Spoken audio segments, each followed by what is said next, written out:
Hello everyone.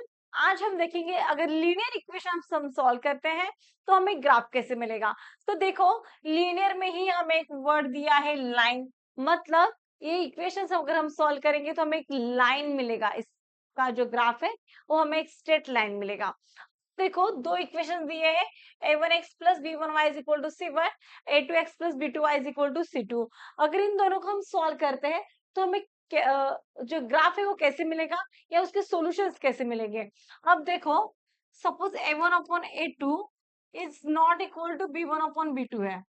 a1 upon a2 which is not equal to b1 upon b2, तो जो graph रहेगा, दो line एक पॉइंट पे इंटरसेक्ट करेंगी। When a1 upon a2 is not equal to b1 upon b2 होगा, तब दो लाइन एक पॉइंट में इंटरसेक्ट करेगी और तभी हमें ओनली वन सॉल्यूशन मिलेगा। मतलब x is equal to something and y is equal to something, ऐसे एक ही हमें सॉल्यूशन मिलेगा।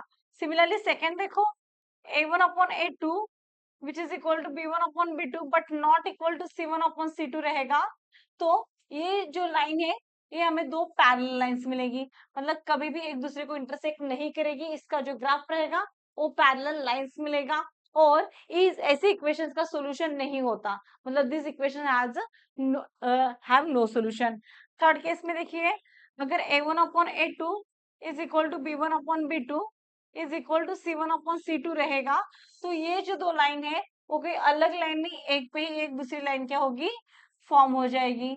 ठीक है, तो इसका जो आंसर है वो क्या रहेगा, इनफाइनाइट मेनी सॉल्यूशन मिलेंगे। और ऐसे ग्राफ को हम बोलते हैं कोइंसिडेंट ग्राफ। ठीक है, आई होप कि आपको अच्छे समझ में आया होगा। और for more interesting maths videos के लिए लाइक शेयर एंड सब्सक्राइब जरूर करें।